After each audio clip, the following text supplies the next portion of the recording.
Hey guys, welcome to the Liberal Hive Mind, a channel solely focused on exposing the abundant hypocrisy of the left. Now I gotta tell ya, this wasn't on my bingo card. I didn't think I'd be making 3 videos this year on the absolutely based woman known as Numerarch in downtown Portland. But I'm sure you guys remember a few days ago we talked about a Portland woman, an absolute legend, who just had enough and she decided she was going to stand up to that group of Antifa degenerates that set up a disruptive occupation outside of her home. Oh my God. Turn that down! It's midnight!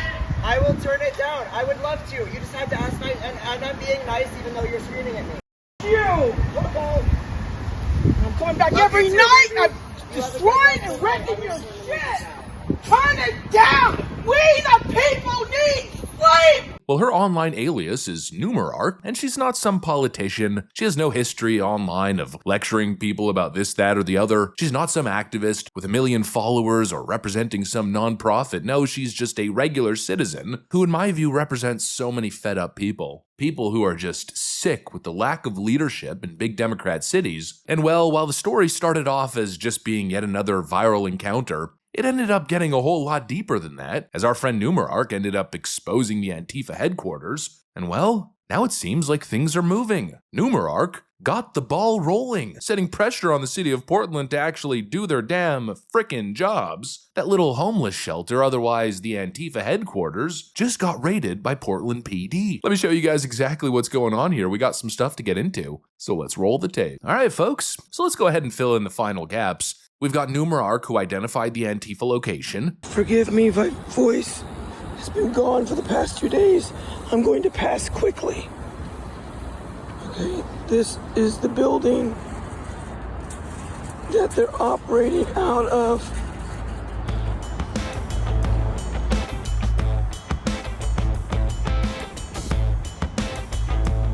But after that video, nothing ended up happening until our friend Numerarch hit the city with a lawsuit, and then magically, 2 days later, boom, this happened. The cops raid the little Antifa headquarters there. Hey, did you get a video of them entering without a warrant? It's okay, we're fighting for it. I will go grab this. Shit! Fucking warrant! You just entered a fucking private property! You guys are big and bad or what? You guys say Criminal. That's all you want.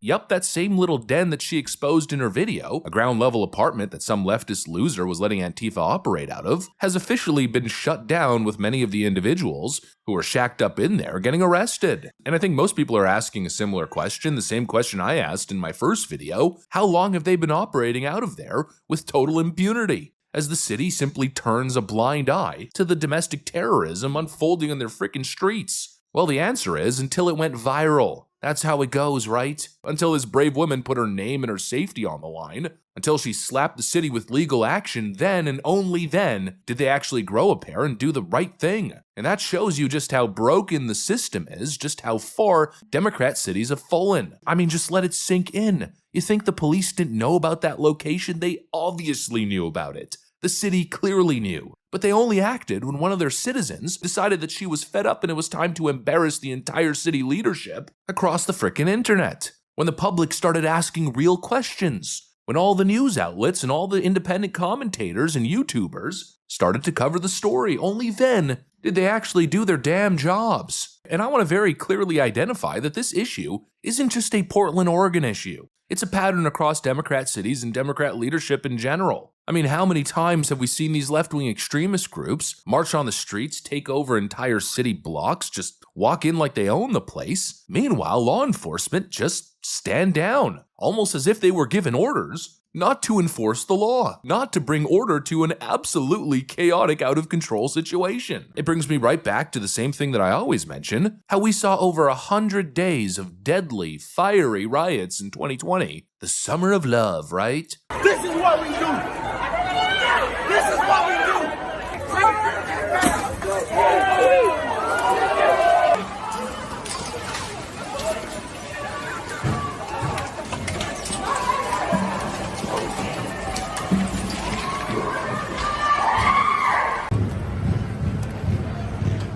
mean, we're talking complete frickin' chaos. And it took over 100 days for Joe Biden to come out publicly and say violence bad. I mean, that is just the bare minimum, the most basic standard expected. Violence bad. It took them 100 days of deadly, fiery riots to take the first step at doing the right thing. I mean, that is crazy. Well, now it's the exact same thing. And actually, here's another example. I mean, we've seen the streets of California, especially San Francisco. Decades of Gavin Newsom telling us, oh, well, there's just nothing we could do about it, but continue giving me billions upon billions of dollars so we could work on tackling the crisis on our streets. But then the moment Xi Jinping's in town, all of a sudden, the streets are spotless. Flashback.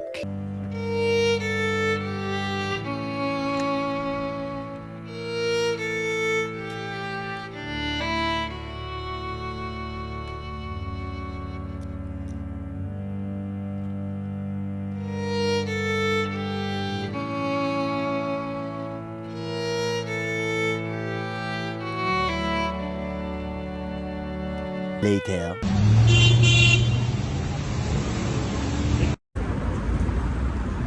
Here we are, downtown San Francisco, and as you can see, they got it blocked off.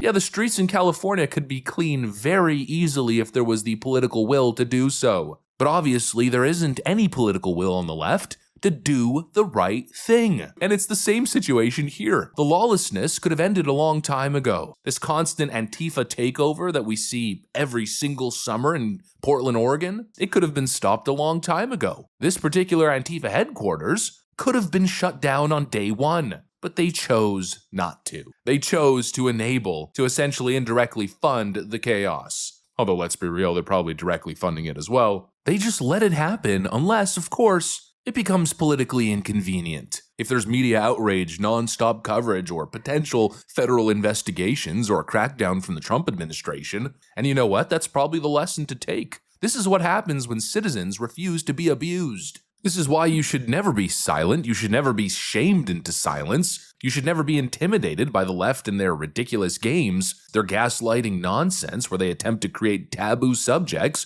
or tell you you're a bigot because you disagree with their complete frickin' insanity and lawlessness. Because every single time when the noise gets loud enough, when the message of what Democrats are really up to starts to make it to the public, time and time again they back off. All of a sudden they're not so principled after all. The stance that they told you they would defend to the death, well, almost instantly gets thrown out the freaking window. In other words, Portland is the way that it is because the voters allow it. The voters tolerate it. And that is an absolute utter shame. Anyways, that's pretty much what I got for you guys on this one. Hopefully you enjoyed the video. If you did, make sure to leave a like and possibly subscribe. Thanks for watching, and I'll see you on the next one.